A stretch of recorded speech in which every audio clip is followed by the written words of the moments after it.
moment everyone's been waiting for, the ranking of my favorite band of all time, The Doors.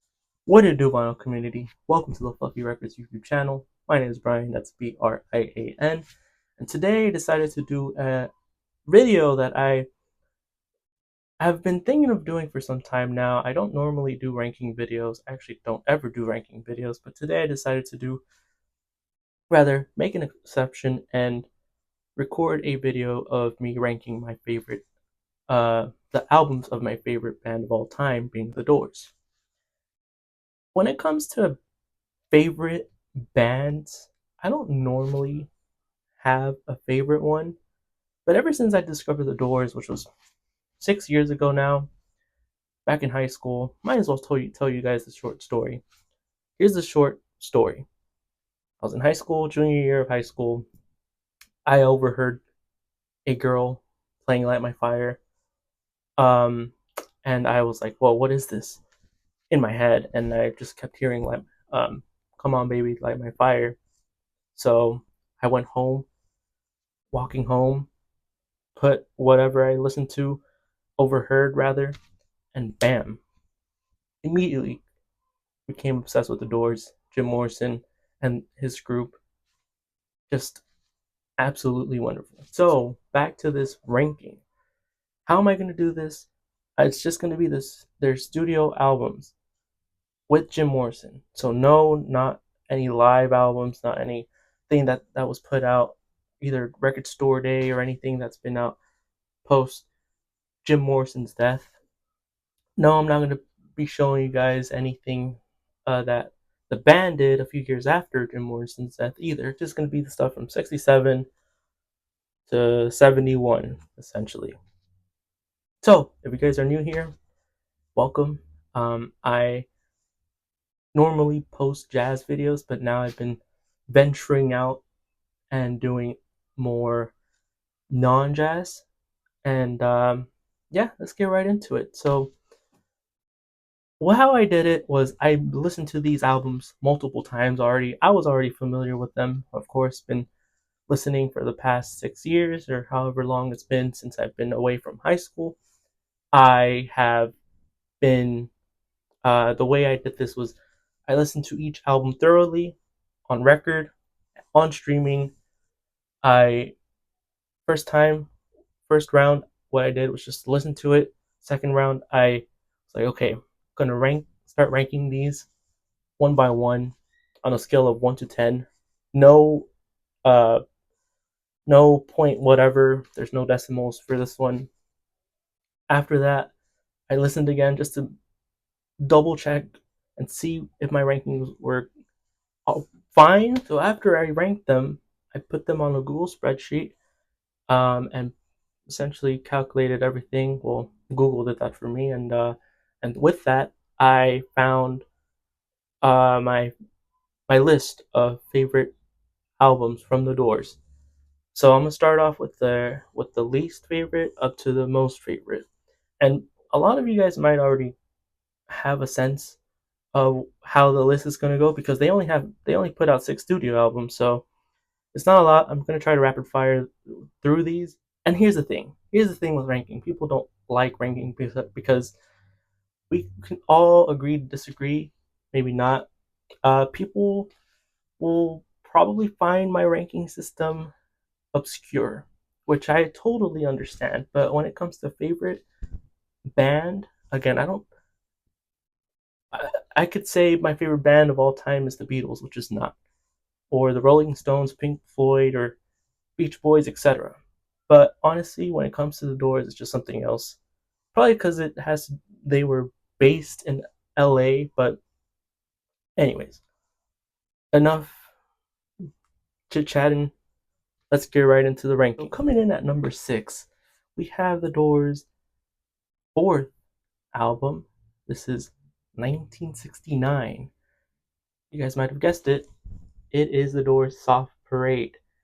This is an album that many people might like, some people might dislike because for this album, the producer of this of Elektra at the time, Paul Rothchild, decided, hey, Doors group, you guys should take a different direction and incorporate brass and string to your album. And so that's what the Doors did. And this is, let me tell you, this is a good one. When I first discovered this, I was listening to this on repeat for some time. Revisiting this one, I gotta say, it's it's still good, but it's not their best, of course. And I think part of that has to do with Paul Rothchild, um, sort of telling them how they should do their album. And I'm not gonna be talking about pressing. I'm just gonna be talking about the album, the music on here. Um, I gotta say, I think my favorite song on here, two favorite songs, "Touch Me" and "The Soft Parade." I'm gonna be leaving the results on screen here, so for you guys to see how I ranked each song. But the pressing that I have is like a later 70s, probably 1979.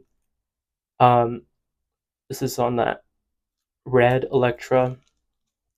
But yeah, I don't think this was that good. I mean, I enjoyed the brass and string stuff. You guys might know that Curtis Amy, for you jazz heads, Curtis Amy is on this record. And you guys might know Curtis Amy because he was a part of Pacific Jazz. This is a recent, well, recent, not so recent reissue that Blue Note put out as part of their Tone Poets series. Um, Curtis Amy had a Pacific Jazz title in, I want to say 1960, 61, 63, on Pacific Jazz, and Blue Note has been putting Pacific Jazz albums out. Anyways, this isn't jazz talk, this is the Doors talk. But Curtis Amy plays saxophone on that Doors album. I think he does a pretty good job, but in terms of the Doors group, not the best. So that was number 6, The Soft Parade, 1969. Moving forward, so coming in at number 5, we have the Doors' 1968 record, Waiting for the Sun. This placed number 5 for me on my list. It's a good album. I gotta tell you, when I first discovered the Doors, one of the first shirts I ever bought, and when it comes to band, was the Doors, and it was a "Waiting for the Sun" Doors shirt. I don't know what happened to it. I probably long gone, but this is number 5 on my list. 1968. Some of the songs are a bit cheesy on here. A lot of love related songs, and some of these tunes on here has to do with like seasons, like summer. You'll have like summer's almost gone, or Indian summer. Actually, Indian summer's not on here. I'm completely wrong. Wintertide Love is on here. Um, I gotta say, one of my favorite ones that they put on this album is a Spanish Caravan. That is a really, really wonderful done album, or not album, song. And this is my pressing right here. This is a gold Electra stereo. Let me actually pull this out of the rice paper sleeve. Oops, I do not want to drop it, but here we go. Boom. And my rice paper sleeve just fell, but that's okay. So this album, um, I want to say when I was discovering the Doors, I was listening to them in order, and when I came across this one, I was like, this is pretty catchy. At the time, you know, I didn't mind the cheesy songs, but I want to say this one has more of like a um not, I don't want to say political, but it has something along that line where, they have the song "Unknown Soldier," which, this came out around the time during the Vietnam War was going on, right? So maybe it has to do with that. Could be wrong. Again, just want to be talking about the music here. Hello, I Love You, the first song that they play on this album, is okay. Like, it's an okay intro, opening song for an album, but I like the way they closed out with 5 to 1. And you guys might see on here on the screen, um, I have Yes, the River Knows as my top song. That I think is like super underrated, super, it just flows, right? And Love Street is also one of my favorite ones. Spanish Caravan is good, but this I think is still a really good uh, album, right? So number 5, 1968, Waiting for the Sun by The Doors. So coming in at number 4, we have, and this was a very big surprise to me. I thought this was going to be more down the list. Again, not a lot of albums that they put out, studio albums, but I thought Waiting for the Sun was going to be up there till I revisited the album again. But coming in number 4, we have The Doors' second album, 1967. This is The Doors' Strange Days. Now, the group put this one out, I think it was like 6 months after they put out their self-titled album, which is insane. Like, back to back is just crazy. In the same year, I don't know how they did it, but they obviously did. So this is another one that I got early on. This is a gold Electra stereo, and I'm gonna be honest. When it comes to the Doors records, this is probably my least. This is probably the album that I least come back to. This might be a surprise. This might not, but I don't really listen to the songs that are on this album. I obviously when I listen to them, I'll listen to them fully. But this is one that I just, not saying that I'm a big fan, but I don't really care as much as I do with these other albums, and that might say something. You guys might say, Fluffy, why do you have this album up there then if this is one that you guys don't, if this is one that you don't come back to? Well, I guess when I do come back to it, I do care about it. Like, I do really enjoy it, but it's not one that grabs my attention like these other albums I'm going to be showing you guys next.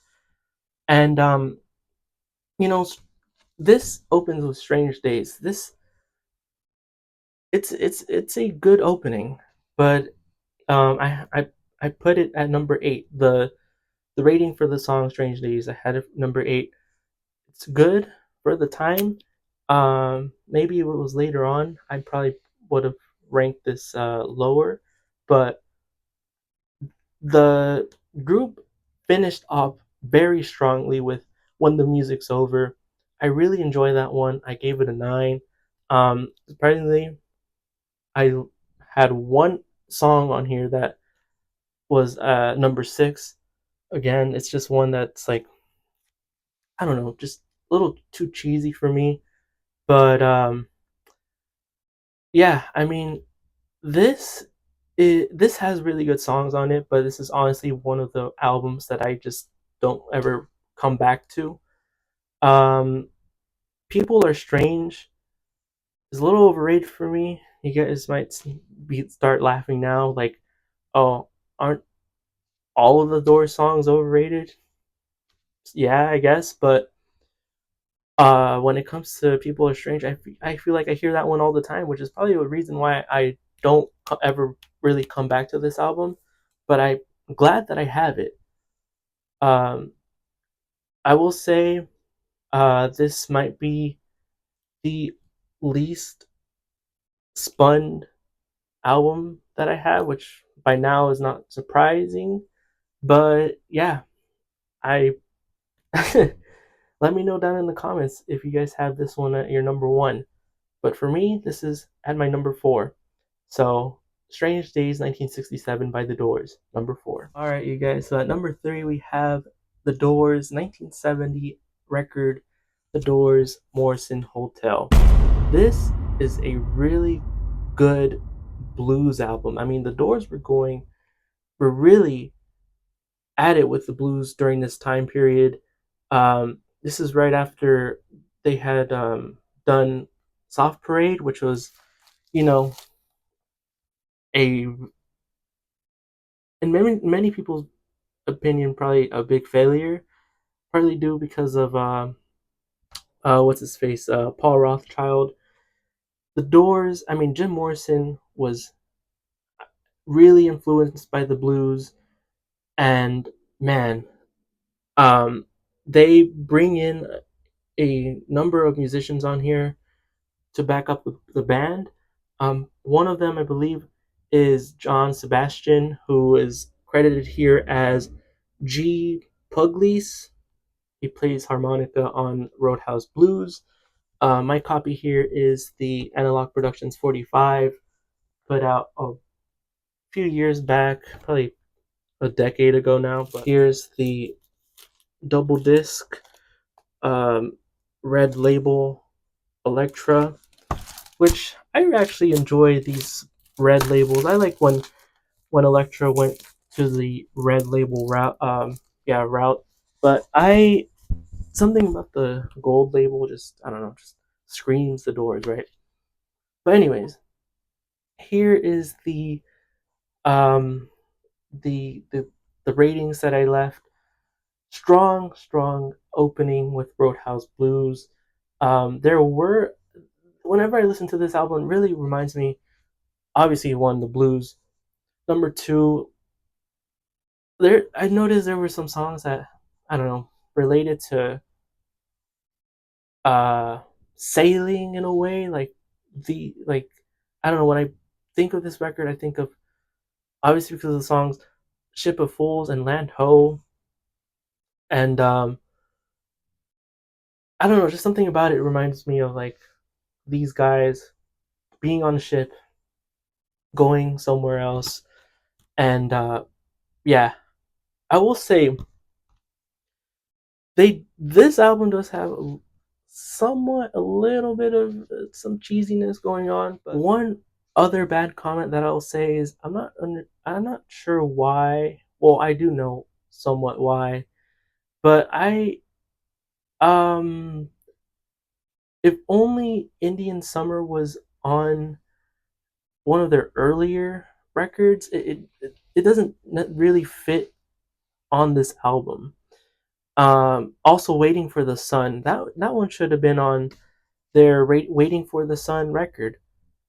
So it does have like some bad parts, not bad parts, but like some cons, I guess. Um, but look at these cats. We got Jim here, Ray Manzarek, um, Robbie Krieger, and John Densmore right here. But yeah, coming in at number three, Morrison Hotel, 1970. This is a must-have. All right, so these last two is probably like a big no surprise. Now, number two, we have The Doors, 1967, self-titled The Doors. This is a absolutely fantastic debut album. I mean, I don't think there was another group like them that were putting something like this out at the time. Obviously, you have, you know, the Beatles and the Beach Boys, but they were more like a happy go group. Jim Morrison and, of course, the rest of the Doors, they were something else. And so I obviously put this one at number two because, man, this is a strong debut album. And what I have here is a mono pressing. And, anyways, the Doors, they start off strong and they end strong. The End, Light My Fire are two number 10 songs on my list. Again, if it hadn't been for that song that I overheard that day, my junior year of high school, I probably would have not given a crap about this group. But man, this Elektra Records having put on the Doors was definitely the move, and it obviously inspired many groups to come. So this is a no-brainer. Number 2, 1967, self-titled The Doors. And coming in at number 1, of course, we have the very last studio album with all of the guys in 1971, LA Woman by The Doors. This, in my honest opinion, this is coming from me only. I don't care what anyone says. This is a this is a perfect album for me.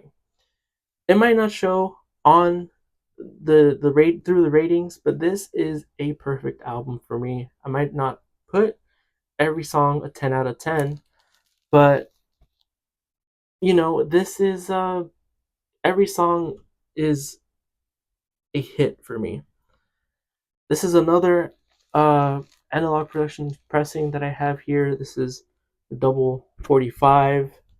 I'm really out there looking for a original. Still haven't found one, but anyways, the Doors. I mean, they started off really strong and they ended very, very, very strong. This came out a few months before Jim Morrison had passed in France. And anyways, let's talk about the music. Super, extremely strong opening. The Changeling, and of course, there are other musicians playing with the Doors. I believe this is the album where the producer Paul Rothchild had left, had quit. This all the way through Love Her Madly, Been Down So Long, Heart Hits by My Window, LA Woman, of course, is a 10 in my book. You guys might be surprised. I have another one aside from LA Woman, aside from Riders on a Storm, besides The Changeling. I have another song on here that I consider a 10, and that is their song Hyacinth House.